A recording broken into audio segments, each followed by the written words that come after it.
अस्सलाम वालेकुम, आप देख रहे हैं गूंज। एक दफ़ा का जिक्र है कि पाकिस्तान में बार बार कहा जाता था जो कुव्वतें पाकिस्तान को कंट्रोल करती हैं और जो उसके फ्यूचर को डिसाइड करती हैं वो अलिफ से शुरू होती हैं, अलिफ से अल्लाह, अलिफ से आर्मी और अलिफ से अमेरिका। फिर वक्त तब्दील हुआ, लोग न्यूट्रल हो गए, इदारों ने कहा कि अब वो इंटरफेयर नहीं करेंगे, लेकिन तौबा की तो कब की। और जो तौबा करने के बाद हमारे जो कानों को अब हाथ पहुँच रहा है, जो जुडिशरी के इस वक्त तासुरात नज़र आ रहे हैं, जो एक तसादुम की कैफियत है इस मुल्क में, उसमें बहरहाल ये मानना पड़ेगा कि जीम का जो लफ्ज़ है, जो जीम का जो वर्ड है, वो बड़ा कांस्टेंट रहा है। जीम से जजेस और जीम से जनरल्स। इस मुल्क की कॉन्स्टिट्यूशन का जब भी कलाकामा किया गया है वो इन्हीं के सर जाता है। लेकिन साथ ही साथ जाहिर है हमारे पॉलिटिशियंस में बुराइयां भी हैं, उनमें कमजोरियां भी हैं, उनमें कोताहियां भी हैं। लेकिन सबसे बड़ी कोताही ये है कि वक्त से पहले किसी को घर नहीं भेजना चाहिए। लेकिन आज तक ये सबक शायद किसी को याद नहीं हुआ है।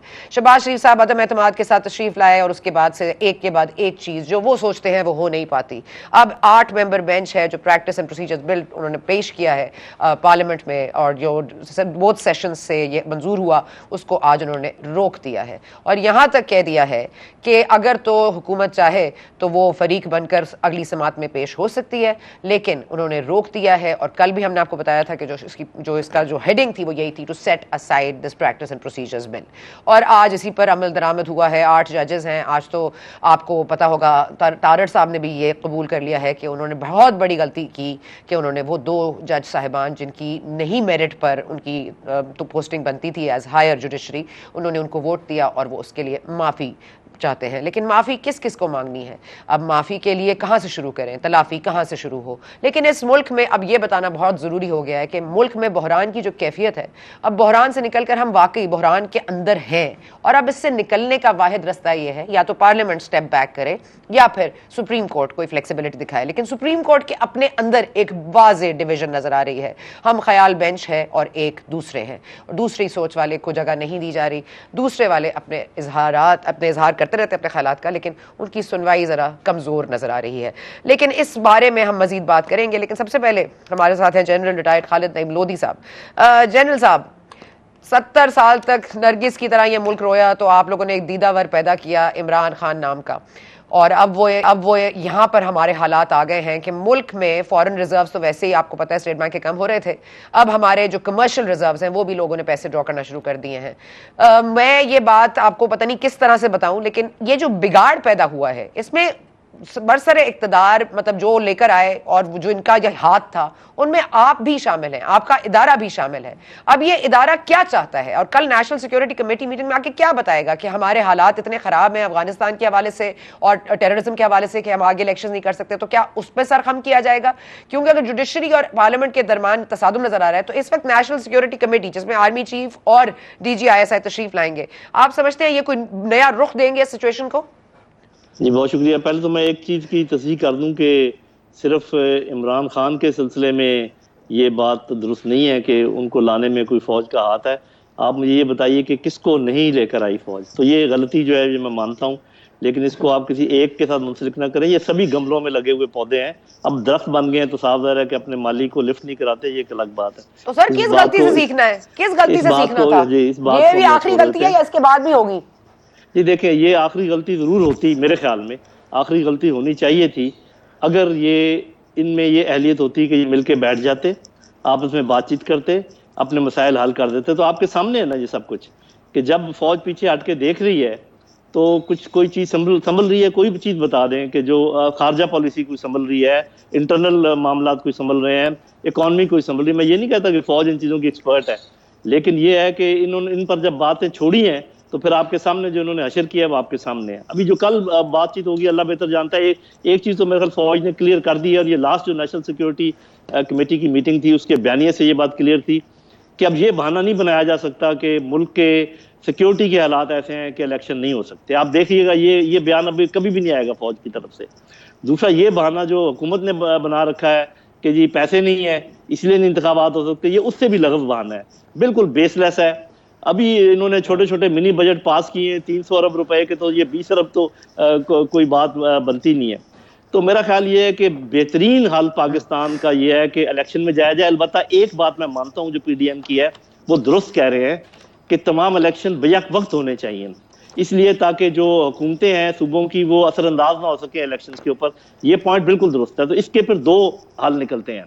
एक तो ये कि आप बकिया असेंबलीज भी डिसॉल्व करें और अब अगस्त में इलेक्शन करवा लें और एक वन टाइम अमेंडमेंट कर लें सारे मिलके बैठ के कॉन्स्टिट्यूशन में कि ये जो पीरियड बड़ा है बाकी सूबों के सिलसिले में इसको ठीक कर लें। या अगर आप अक्टूबर से आगे जाना चाहते हैं तो फिर आप ऐसे करें कि वापस करें हुकूमत KPK की और पंजाब की PTI को, और जब टाइम आएगा इलेक्शन का तो उस वक्त इंटरिम हुकूमतें बना के कर लेंगे। अब इसका जवाब ये मिलेगा नहीं जी नहीं, इसका तो कॉन्स्टिट्यूशन में कोई प्रोविजन ही नहीं है, कॉन्स्टिट्यूशन को तो आप पाँव में रोंद रहे हैं सभी लोग मिलकर, तो कौन सा प्रोविजन? अगर प्रोविजन बनाना है सारे मिलकर बैठे, PTI भी बैठ जाएगी और ये वन टाइम अमेंडमेंट कर लें। मेरी बहन सवाए इलेक्शन के और हर रोज हम नीचे जा रहे हैं, पॉलिसी हमारी फॉरेन पॉलिसी जामद और साकत है, इकॉनमी में कोई बेहतरी नहीं आ रही, गरीब आदमी रोंदा गया है, मारा फिर रहा है, बल्कि दरमियाने तबके के लोग भी अब तो बिल्कुल बां कर रहे हैं। तो इसके बाद इसका तो ये मतलब है कि इन लोगों को परवाह ही नहीं है, ना मुल्क की परवाह है ना फॉरेन पॉलिसी की परवाह है, अमेरिका भी नाराज है। चलिए सर, जिनको परवाह है आप उनमें से जिनको परवाह है, और मैं ये यकीन के साथ कहती हूँ कि आपको परवाह है इस मुल्क की, मुझे ये फरमा दीजिएगा, जो आज तारड़ साहब भी कह रहे थे बड़ा प्रेशर था हुकूमत पर कि वोट उनके हक में दिए जाएं जज साहिबान के हवाले से, मतलब यहां तक आप लोगों की इंटरफेरेंस है, आप ये मानेंगे कि ये तो काम आप लोगों को नहीं करनी चाहिए? जुडिशरी को भी आपने बनाने में अपना से चाहिए, आपको अपने हर जगह अपनी मनमानी। जी ये बिल्कुल गलत बात है, सही कह मतलब आप सही कह रही हैं कि ये काम नहीं होने चाहिए थे, इस पर तो सबने कहा भी है कि नहीं होने चाहिए, लेकिन ये तभी ये मामला आगे बढ़ेगा कि तमाम सूरत हाल पॉलिटिशियंस अपने हाथ में ले लें और कंट्रोल कर लें। आप यकीन करें, अगर आपको नजर नहीं आ रहा तो जरूर नजर आ रहा होगा, आप माशाल्लाह बहुत मंजी हुए एनालिस्ट हैं, दोनों साइडें PTI और PDM आज भी फौज की तरफ देख रहे हैं कि प्लीज हमारे साथ रहिएगा, प्लीज दूसरी तरफ ना हो जाइएगा, प्लीज इतना न्यूट्रल ना रहिएगा कि हम उनके आगे। तो अब आप ये बताएं फिर वो क्या करें? आप भी तो कोई जवाब दें ना, या तो आप मुझे कहें ना, देखें यार इतना अच्छा तो काम कर रहे हैं, आप बताएं क्या कर सकते हैं? फौज इस वक्त कैसे सिचुएशन को मैनेज कर सकती है, क्योंकि वो न्यूट्रल है? मेरा ख्याल है कि जी फौज को एक काम करना चाहिए जिसको मैं नॉन पॉलिटिकल समझता हूं, इसमें कोई इंटरफेरेंस नहीं है, सबको मिला के बैठे या ना भी बैठे, फुल प्रेशर डालना चाहिए, go for elections, immediate elections, otherwise ये मुल्क डूबता चला जा रहा है। सर लेकिन let's just go into the past for a second. Bajwa साहब ने कितनी कोशिश की इमरान खान साहब के साथ कप को बैठाने की, finally he had to step in, और वही बैठा करते थे बीच में, तो इमरान खान साहब तो कभी नहीं बैठे साथ। तो फिर क्या इसका क्या हल निकाला जाए? आज भी इमरान खान साहब कह रहे मैं तो नहीं जाऊंगा बात करने के लिए, मैं अपनी टीम भेज दूंगा, मैं कोई अपने मेंबर्स भेज दूंगा। मतलब ऐसे आदमी के लिए हम इलेक्शन भी करा लें, ऐसे आदमी के खिलाफ हम आइन को भी तोड़ दें, आइन शिकनी भी कर लें, सब कुछ कर लें, वो अब आपकी बात दुरुस्त है कि आइन क्या कहता है, लेकिन सुप्रीम कोर्ट भी जो इदारे आइन के तहत बने हैं उनकी बिहेवियर तो देखिए ना, आइन के साथ खिलवाड़ किसने किया है और अभी कौन खेल रहा है? जी आप ठीक कह रही हैं। और बाजवा साहब ने जब पैंतरा बदला तो जो दूसरी पार्टी को लेकर आए तो वो एक साल से क्या कर रहे हैं उनका जिक्र क्यों नहीं करती? मतलब ठीक है, मैं मानता हूं कि एक उनका तजर्बा नाकाम हुआ, दूसरा तजर्बा नहायत नाकाम हुआ, पहले से भी ज्यादा नाकाम हुआ। तो ये काम ना उनको पहले करना चाहिए था ना ये बाद वाला करना चाहिए था। ये जो आप कहते हैं ना कि ये बिल्कुल नॉर्मल तरीके से चेंज ऑफ हुकूमत हुई है, ये अब आपको भी समझ आ गई है, मुझे भी पता है कि कोई नॉर्मल तरीके से नहीं हुई, ये बड़े भूंडे तरीके से हुई है। अच्छा, गलती कैसे समझ आती है सर? एक मिनट लोधी साहब प्लीज मुझे सर सुन लीजिएगा, सवाल ले लीजिएगा। मैं गलती कैसे रियलाइज होती है? जब एक आदमी को आप हटा देते हैं, जैसे नवाज शरीफ साहब को हटाया फिर वापस लेकर आए, या गलती वो होती है कि इमरान खान साहब की हुकूमत को घर भेज दिया आप उसको वापस ले आओ? तो गलती कौन सी वाली सुधारने जा रहे हैं हम लोग? जी देखें, जब आप गलती को छुपाने की कोशिश करें या गलती का अदाला करने की कोशिश से एक और गलती करें तो फिर गलती दर गलती होती चली जाएगी। बेहतरीन तरीका यह है कि फौज पीछे हटे। गलती हो रही है ना, ठीक है, अभी भी गलती हो रही है ना लोधी साहब, अभी मान ले गलती हो रही है कि नहीं, हम सीखे नहीं, अल्हम्दुलिल्लाह कोई नहीं सीखा। नहीं, अब तो गलती ये है कि वो जो न्यूट्रल हो रहे हैं वो उनको समझ आ रही होगी कि शायद ये गलती है, और अब तो अवाम भी ये देख रहे होंगे कि ये हमें किन लोगों के हथे आपने चढ़ा दिया है। लेकिन अल्लाह करे कि फौज न्यूट्रल ही रहे। सर मतलब आप न्यूट्रल होने की सजा दे रहे हैं अवाम को। बहुत शुक्रिया लोधी साहब, बहुत शुक्रिया, आपका जो point, thank you so much for joining us. जी मियां दाऊद साहब हमारे साथ मौजूद हैं, एडवोकेट। जी सर मियां दाऊद साहब, आपकी एक पिटिशन पड़ी हुई है जी, आप अकेले नहीं है इस बयान में, लेकिन ये जो तलवारें आप लोगों ने ड्रॉ की थी अगेंस्ट जस्टिस मज़ाहिर अली नकवी साहब, वो तो अब कहीं नजर नहीं आ रही, क्योंकि आज आपने फैसले से तो आपको समझ आ जाना चाहिए where the judiciary stands on their जजेस। कोई बात नहीं, अगर दो फ्री कैन आपस में मेरी बहन लड़ाई कर रहे हो तो दोनों फ्री कैन को ये हक हासिल है कि जब तक दोनों में से किसी एक की जान नहीं निकल जाती तो उसको एक दूसरे के ऊपर अटैकिंग पोजीशन जो है वो रखनी चाहिए। कभी हमला नाकाम होगा, कभी हमला कामयाब होगा, लेकिन लड़ाई जो है वो जारी रहनी चाहिए। जहाँ तक मौजूदा सूरत हाल का तलब मैं सुन रहा था लोधी साहब को, तो मैं तो इस बात का कतन हामी नहीं हूँ कि अगर किसी भी तरह का क्राइसिस चल रहा है तो उसमें जो मौजूदा मिलिट्री एस्टेब्लिशमेंट है उसको कहा जाए कि आप न्यूट्रल ना रहें, आप आगे मुदाखलत करें। ये अवाम के हकूक की लड़ाई है, ये अवाम को ही लड़नी चाहिए, चाहे उसके मद्दे मुकाबल कोई भी इंस्टीट्यूशन खड़ा है, चाहे वो इंस्टीट्यूशन मिलिट्री एस्टेब्लिशमेंट है, चाहे वो इंस्टीट्यूशन जुडिशियल एस्टेब्लिशमेंट है। ये पॉलिटिशियंस की लड़ाई है, अवाम के हकूक की लड़ाई है, ये अवाम को ही लड़नी चाहिए। कभी एक तरीक जो है वो कामयाब होगा, कभी दूसरा कामयाब होगा, लेकिन आहिस्ता आहिस्ता आहिस्ता आहिस्ता इस लड़ाई का कोई ना कोई नतीजा जरूर निकलेगा और ये नतीजा निकलना चाहिए। अब ऐसा नहीं होना चाहिए कि आज से 10 साल बाद फिर मैं या कोई और बंदा आपके या किसी और साथी के प्रोग्राम में बैठ के यही पॉइंट्स डिस्कस कर रहा हो जो आज हम डिस्कस कर रहे हैं। ये लड़ाई इस हतमी होनी चाहिए कि इस मुल्क के ऊपर हुकूमत जो है वो अवाम ने करनी है या इस मुल्क के ऊपर हुकूमत जो है वो जज साहबान ने करनी है, रिटायर्ड जज साहबान ने करनी है या रिटायर्ड जर्नलों ने करनी है। इसका फैसला होना चाहिए। आज जो हुक्म जारी हुआ चीफ जस्टिस पाकिस्तान की सरबराही में 8 रुकनी बेंच ने, उस मेरी नजर के अंदर बतौर कानून के तालिब इल्म मैं ये समझता हूँ कि ये एक ओपन एंड शट किस्म का मिसकॉन्डक्ट है, क्योंकि कानून में बड़ी वाज़ेह तौर पर यह बात लिखी हुई है कि पार्लियामेंट ने चाहे कानून गलत बनाया है या सही बनाया है, वो कानून बनने से पहले तक उसको छेड़ा नहीं जा सकता, उसका जायजा नहीं लिया जा सकता। इसी मौजूद सुप्रीम कोर्ट के 17 रुकनी बेंच का और इसी मौजूद सुप्रीम कोर्ट का 12 रुकनी बेंच है एहतजाज का केस, उसमें ये बढ़त के ये भी लिख दिया गया है और सुप्रीम कोर्ट के ये भी फैसले लिख दिए गए हैं कि अगर कोई कम नंबर वाला जज सीनियर ज्यादा नंबर वाले जज के फैसले से इख्तलाफ करेगा तो वो मिसकॉन्डक्ट के जिम्मे में आएगा।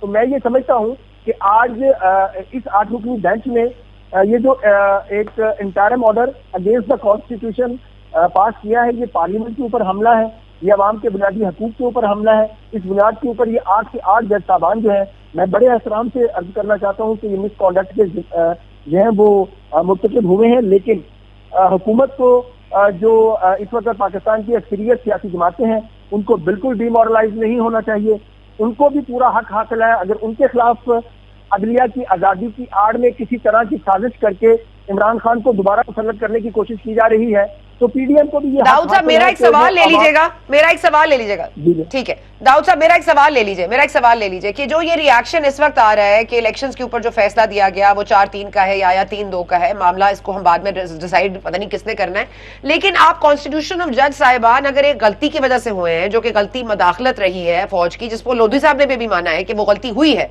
कि जजेस की तैनातियों में भी इनका हाथ रहा है, तो आज उनकी फिर क्या क्रेडिबिलिटी रह गई है? और अगर इस गलती को सुधारने की कोशिश की जाए तो ये कौन सा आईनी तरमीम इसको हल कर सकती है? क्योंकि ये तो ओवरस्टेपिंग आईनी तो कभी भी नहीं रही, गैर आईनी काम तो होते रहे, तो आप आईन के थ्रू क्या रोकेंगे?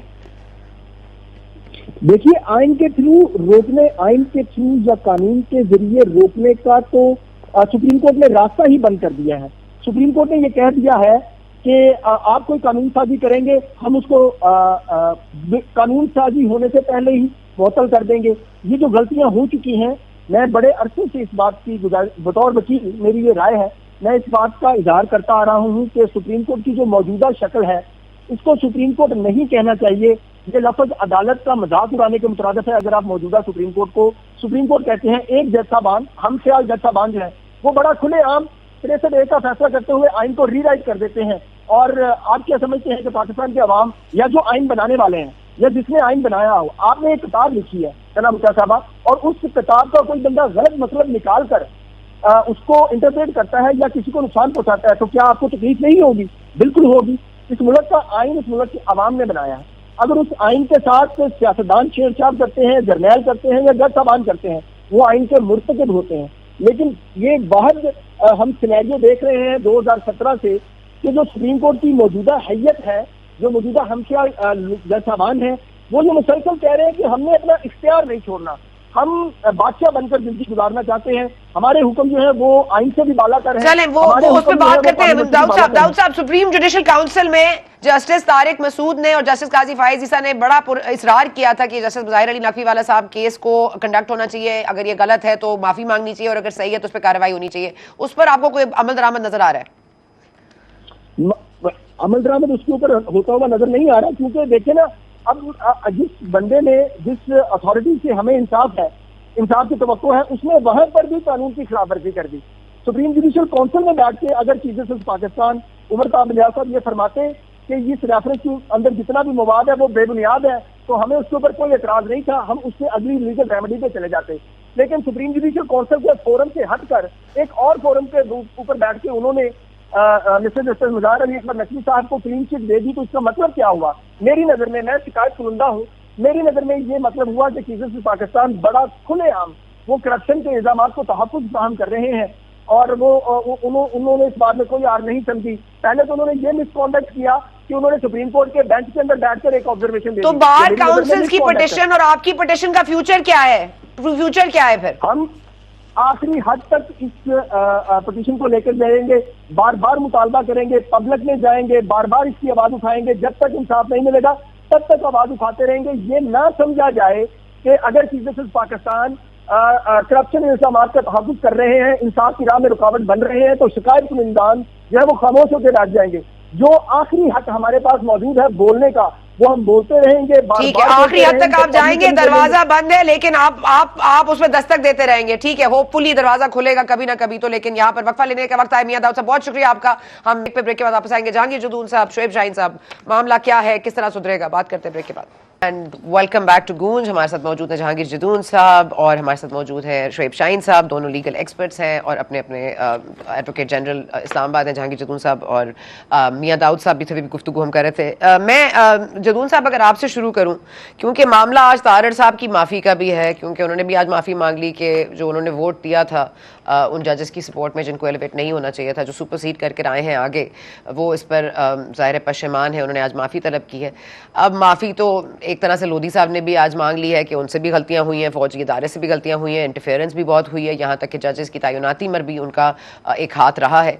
लेकिन अब मामला ये हो गया है कि इस कॉन्फ्रंटेशन हो रही है डायरेक्ट। अब एक फैसला जो आया है आज 8 मेंबर बेंच का आपके सामने है, एक बिल जो बना ही नहीं, उसके हवाले से फैसला पहले आ जाता है, बेंच पहले तश्कील दे दिया जाता है। अब वो ये इसकी रूह क्या है, इसकी एक्चुअल वर्जन क्या है, फिर हम ख्याल बेंच है या नहीं है, एक डिवीजन वाजे है।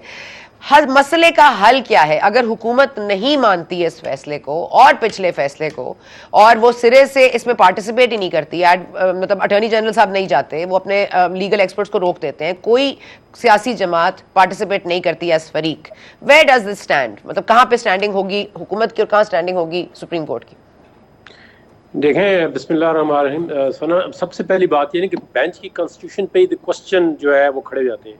जो ही बेंच बनता है तो मीडिया के लोगों को, आज बिल्कुल मैं सुप्रीम कोर्ट के अंदर बैठा हुआ था तो एक साहब ने मेरे कान में कहा जी ये आपका बिल जो है ना स्टे हो जाएगा, और वाकई बिल्कुल परफेक्टली उस तरह ऑर्डर है। हालांकि कोर्ट के अंदर जो था वो जज साहब कह रहे थे कि नेक्स्ट वीक में कितनी छुट्टियां हैं कि हो सकता है केस नेक्स्ट वीक पे चला जाए, और कोई स्टे का कोई इंडिकेशन नहीं थी।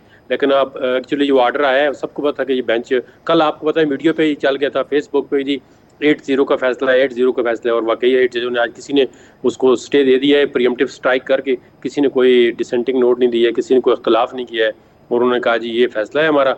अब जब एक्ट बना ही नहीं है, रास्ते में ही है, तो उन्होंने रास्ते में ही रोक लिया जी कि इसका कोई अगर बन भी गया तो कोई इम्पैक्ट फॉर अ मोमेंट, उन्होंने लफ्ज़ किया है एट द मोमेंट, कि अगर डीमिंग क्लास भी है तो उसका कोई असर नहीं होगा। मतलब उन्होंने पार्लियामेंट को एक किस्म का इनइफेक्टिव कर दिया है।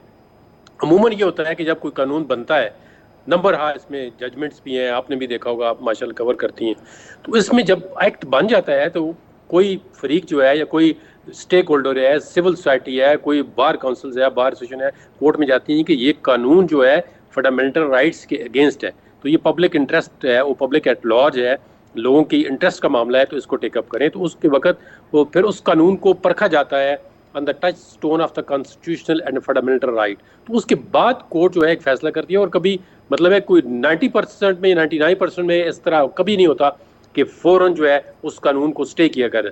कानून की ऑपरेशन को स्टे जो है वो कोर्ट नहीं करती, और ये हम केस फाइल करते हैं, आम ला भी होता है, कोई एक आध शिक होती है, जिस तरह पीका था, दूसरा था कि जी आप स्टे करें, वो एकदम बिल्कुल कोई कोर्ट स्टे नहीं करती। और ये तो दूसरे फ्री को सुना ही नहीं गया है, इन्होंने खुद ही केस फिक्स करके वो खुद ही जो है वो स्टे कर दिए। तो ये इस तरह एक मतलब है सुप्रीम कोर्ट जो है वो अपने देखे ना, जब पावर एब्सोल्युटली सेंट्रलाइज होगी किसी भी इदारे में, चाहे वो जुडिशरी हो, चाहे वो एग्जेक्टिव हो, चाहे वो पार्लियामेंट हो, जब आप अपनी इतनी एक पावर हाथ में रखेंगे तो वो क्या बड़ा इडियम्स है इंग्लिश का, absolute power corrupt the man absolutely. तो जब आप एक ही हाथ में पावर रखेंगे तो ठीक है, absolute power comes with absolute authority and absolute responsibility. Okay, let me just move on to Shaheen साहब, अगर आप फरमा दीजिए ये जो मैंने इस वक्त एक पोजीशन ली है, अगर आप उस पर थोड़ा सा हाइपोथेटिकली बात कर सकें। अब एक फैसला पेश कर रहे थे जो कि कंट्रोवर्शियल बन गया, 3 मेंबर बेंच है, 5 मेंबर बेंच है, 7 मेंबर बेंच है। अब मामला आ गया 8 मेंबर बेंच के फैसले का, और उस फैसले का जो अभी अमल नहीं हुआ है उसके ऊपर पहले से ही आपने उसके ऊपर एक कानूनी पोजीशन ले ली है। मैं सिर्फ आपसे ये जानना चाहूंगी कि आप क्या समझते हैं, अगर दोनों पार्टीज अपने आप को मनवाती हैं कि they are above the other इदारा, अगर पार्लियामेंट कहती है हम इसके फैसले को नहीं मानते और अदालती फैसले इनइफेक्टिव हो जाएंगे, तो कैसे आप करेंगे, कैसे अथॉरिटी मनवाएंगे, कैसे फैसलों पर अमल दरामद कराएंगे? देखें, आइन के मुताबिक आर्टिकल 189 और 190 के तहत तो पाबंद है तमाम एग्जेक्टिव इदारे, पार्लिमान, तमाम लोग के उन जजमेंट्स को इम्प्लीमेंट भी करें, उनको माने भी और तस्लीम भी करें।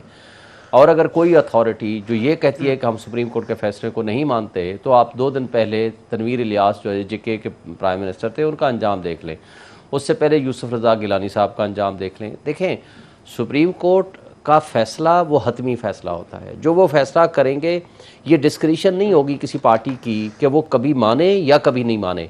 एक आम आदमी या गरीब आदमी के मुताल्लिक़ वो फ़ैसला करें तो वो तो अमल दरामद उस पर हो जाए, लेकिन ऐसा कोई फ़ैसला जो वो किसी मुख्तदर तबके और हल्के और ताकतवर लोगों के ख़िलाफ़ करे सुप्रीम कोर्ट, उसको एक पार्टी कहे जी हम नहीं मानते, उनके कह देने से हम नहीं मानते, ये नहीं होगा। हम सब ने आइन और क़ानून के ताबे चलना है। और सुप्रीम कोर्ट ने क्या कहा है, जहाँ तक तो इस बिल का ताल्लुक़ है, देखें ये इसमें भी आइनी चीज़ें हैं, कॉन्स्टिट्यूशनल क्वेश्चंस रेज हुए हैं कि क्या आर्टिकल 184, 185 जो ओरिजिनल जुरिस्डिक्शन और एपलेट जुरिस्डिक्शन है, क्या उसके अंदर तरमीम किए बगैर आप एक सब लेजिस्लेशन के ज़रिए, एक्ट ऑफ द पार्लियामेंट के ज़रिए क्या सुप्रीम कोर्ट की जुरिस्डिक्शन एंड कॉम्पिटेंस को चेंज कर सकते हैं? That is the most important question, जिसके लिए उन्होंने माजी में एक मिसाल भी मौजूद है हिस्बा बिल की, उन्होंने उसको एक्ट बनने से पहले स्टे भी कर दिया था और उसको सब्सिक्वेंटली सेटिसाइड भी कर दिया था, लार्जर बेंच का फैसला है। और सिमिलरली अगर आप देखें तो पिछले तो जो 2 फैसले आए हैं उसमें भी कोई इबहाम नहीं है। सुप्रीम कोर्ट ने 3 क्वेश्चंस फॉर्मुलेट किए थे। पहले वाला जो 1 मार्च वाला था उसमें तो सिंपल कहा था कि डेट दें और इलेक्शन कमीशन की कंसल्टेशन के साथ डेट देने के बाद आप इलेक्शन में जाएं, वो इम्प्लीमेंट भी पार्शली हो गया पंजाब की हद तक। अब आगे आते हैं जो 4 मार्च को अप्रैल को फैसला आया, उसमें 3 क्वेश्चन फार्मुलेट किए। नंबर 1, क्या इनके मुताबिक इलेक्शन होने हैं 90 डेज में? सब ने माना 90 डेज में इलेक्शन होने। दूसरा सवाल फार्मुलेट किया, क्या इलेक्शन कमीशन को यह इख्तियार है कि वो अपनी मर्जी से प्रेसिडेंट की दी हुई डेट को चेंज कर दे आइन और कानून के ताबे? आइन और कानून के मुताबिक वो डेट ना चेंज करने का इख्तियार रखते थे, ना ही वो डेट दे सकते थे, उसको सेटिसाइड कर दिया। तीसरा सवाल था जिसके अंदर अभी प्रोसेस जारी है, वो ये था कि क्या वजारत ख़जाना पैसे नहीं दे सकता या एक बहाना है। दूसरा सवाल था उसके साथ रिलेटेड, क्या वजारत दिफा नफरी नहीं दे सकता या एक बहाना है। जब उनको बुलाया गया तो उनसे 4 सवाल किए, दोनों सेक्रेटरी ख़जाना और सेक्रेटरी दिफा जवाब नहीं दे सके और कोर्ट ने फैसला दे दिया। अब जो कल नोटिस हुआ है, जिसकी कल प्रोसीडिंग्स होनी है और दोबारा बहस होनी है, अब प्रोसेस सिर्फ उस बात के आगे जा रहा है कि क्या वजारत ख़जाना पैसे देगा या नहीं देगा, और नहीं देगा तो क्यों नहीं देगा, चूँकि they are bound under the constitution. Article 220 कहता है कि तमाम एग्जेक्टिव इदारे पाबंद हैं कि वो फैसिलिटेट करें to the election commission of Pakistan for the purpose of holding free and fair elections. अब अगर उस आइन की प्रोविजन को गवर्नमेंट कहती है कि हम नहीं मानते, पार्लियामान कहती है हम नहीं मानते, वो अनकॉन्स्टिट्यूशनल एक्ट होगा। क्या करारदाद के जरिए आप कॉन्स्टिट्यूशन प्रोविजन को चेंज कर सकते हैं? नहीं कर सकते। क्या करारदाद के जरिए आप सुप्रीम कोर्ट की जजमेंट को नलीफाई कर सकते हैं? वो नहीं कर सकते। नेचुरली अब ये मामला आगे जाएगा। जब आगे जाएगा तो जो इदारा, जो शख्सियत या जो पर्सन या जो अथॉरिटी रास्ते में रुकावट बनेगी, सुप्रीम कोर्ट के पास अख्तियार है उसके खिलाफ एक्शन ले कानून के मुताबिक, खा वो कंटेम्प्ट प्रोसीडिंग्स हो, खा उनको डायरेक्शंस हो, खा आर्टिकल 6 की वायलेशन की प्रोसीडिंग्स हो। लेकिन तो शाहीन साहब, अगर if you allow me sir, एक मिनट, अगर आप देखेंगे जो रोस्टर जारी किया था, एक मिनट शाहीन साहब, कल जो रजिस्ट्रार साहब ने एक रोस्टर जारी किया था आज की समात के हवाले से, उसमें लिखा हुआ था, बड़ा आउटलाइन हुआ हुआ, बड़ा अंडरलाइन हुआ हुआ, जो टॉपिक उसका जो बेसिस था वो यही था, to set aside the practice and procedures bill to 2023। अब उसमें ये 8 मेंबर बेंच ने फैसला तो ऑलरेडी कर लिया था। आप जो बात करें इलेक्शन हवाले से कि कल एक केस है, फिर वो सेक्रेटरी फाइनेंस आएंगे, फिर वो स्टेट बैंक को भी मदऊ किया गया है, वो भी तशरीफ लाएंगे, वो भी अपनी अपनी पोजीशन देंगे, वो एक अलग मामला है, ये एक अलग मामला है। अगर कह रहे पार्लियामेंट ने अगर कोई बिल पास किया है और अभी वो एक्ट नहीं बना, तो ये मामला इस तरह बायस के तौर पर सामने आई। ये कोई शफाफ कोई ट्रायल नहीं था, किसी को बहस करने का मौका नहीं दिया, कोई दलाइल नहीं सुने गए। अगर आपको बदनीयती भी नजर आ रही है तो there was another way to go around it. ये इन प्रोसेस गलत नहीं है कि कल रोस्टर में भी ये लिखा था, आपने पहले से ही प्लान कर लिया, तो आज 8 मेंबर जज साहिबान को इतना तरद्दुद करने की क्या जरूरत थी? वो पहले से ही एक जजमेंट पास कर देते। नहीं सना, ऐसा नहीं है। जब रोस्टर आता है उसमें वो प्रेयर लिखी जाती है कि ये जो पिटीशन है किस मकसद के लिए है। मसलन एक बंदा नौकरी के लिए आता है, नौकरी की बहाली के लिए, उसमें ऊपर लिखा जाता है to set aside the order of dismissal and for restoration. ये उसका जो सब्जेक्ट होता है केस का वो लिखा जाता है। क्या रजिस्ट्रार को पावर है वो लिख देगा कि जनाब टू सेट असाइड दी? वो रजिस्ट्रार उसके ऊपर वो हेडिंग देता है, सब्जेक्ट देता है कि ये केस किस चीज के मुताल्लिक है, to inform the public at large and to the honourable courts and the advocate. ये केस है, उसके अंदर ये प्रेयर मांगी गई है। जदून साहब, ठीक है जदून साहब, ये जो रजिस्ट्रार वाला मामला है, फैसला नहीं होता, ये भी पॉइंट नोटेड कि रजिस्ट्रार वो है जो फैसला नहीं होता, ये इंफॉर्मेशन होती है। देखें जी, आप ये इन्फॉर्मेशन होती है, इन्फॉर्मेशन तो नहीं है ना कि to set aside, that has to be yet to be decided on an act that is yet to be yet to be becoming an act. अभी तो वो बिल ही है, अभी तो ये येट टू बी में कैसे आप ऐसा ये नहीं लिखा हुआ कि ये सेट असाइड हो गया, फिर केस के बेंच किस लिए बैठा? तो सेट असाइड ना, टू सेट असाइड के इसलिए बैठेंगे ताकि इस बिल को हम फारिग कर सकें। तो यही तो हुआ है ना सर, प्लेन लैंग्वेज में। वो असल बात यह कि उनकी प्रेयर थी कि इसको सेटिस्फाइड करें। अब उसमें देखें ना, अब एक बेंच बनता है तो आप डिसीजन, कल मैंने जैसा अभी आपको कहा है कि कल लोगों को पता चल गया कि ये 8-0 का आएगा और वो डिसीजन आया बगैर दूसरी पार्टी को सुने हुए, उन्होंने स्टे दे दिया है। और स्टे दे दिया है कि जी इसका कोई इम्पैक्ट या इफेक्ट ही नहीं है, मतलब पार्लियामेंट को आपने एक किस्म का लॉक कर दिया है। अब इलेक्शन की पावर, लेकिन सॉरी टू इंटरप्ट, लेकिन एक चीज, रजिस्ट्रार वही है जिनको वापस तलब किया है काबीना ने, और वो चीफ जस्टिस ने उसको भी सुपरसीड कर दिया। तो ये भी याद रहे कि रजिस्ट्रार किस अथॉरिटी के साथ काम कर रहे हैं। एग्जैक्टली। अब वो क्योंकि एग्जीक्यूटिव की अथॉरिटी मानने को सुप्रीम कोर्ट तैयार ही नहीं है। उन्होंने कहा जी रजिस्ट्रार को हम बुलाते हैं, उन्होंने कहा जी आप नहीं बुला सकते। अब उन्होंने कहा जी हम बिल पास करते हो, कहते आप नहीं पास कर सकते। इलेक्शन कमीशन ने कहा जी हम इलेक्शन, उन्होंने कहा हम खुद कराएंगे।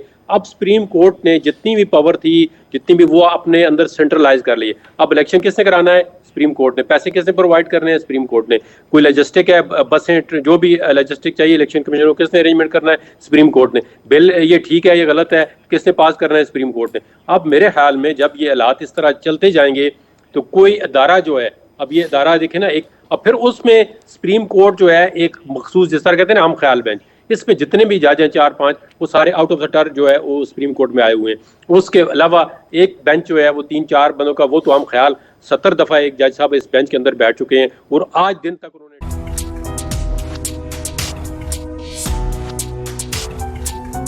पार्लियामेंट और सुप्रीम कोर्ट का जो तसादुम मुमकिन तौर पर नजर आ रहा है कि मैं फैसले नहीं मानूंगा कहती है पार्लियामेंट और मैं फैसले मुसल्लत करूंगा कहते हैं सुप्रीम कोर्ट के चीफ जस्टिस साहब और उनका 8 मेंबर बेंच। और ये मामला कहाँ जा रहा है? आइन के हवाले से बातें हो रही हैं। आइन ने तो बहुत कुछ कहा है। आइन पर ज़रा नज़र डालिए कि राइट्स टू, मतलब ह्यूमन राइट्स से लेकर राइट टू लिव हमें देता है इस मुल्क में, और कौन सी हमारी फैसिलिटी आज तक पूरी हुई है और कौन सी हो रही है, और कौन से इदारों ने आज तक आइन के तहत चलकर किसी को भी नाअहल किया है या किसी के साथ भी कोई ट्रेजेडी हुई है। तो उसका जुडिशरी और फौज, दोनों जजेस और जनरल्स हमेशा रिस्पॉन्सिबल रहे हैं। This is our history. अगर हम हिस्ट्री दोबारा रीराइट करना चाहते हैं तो हमारी मर्जी है, otherwise we know what's coming next.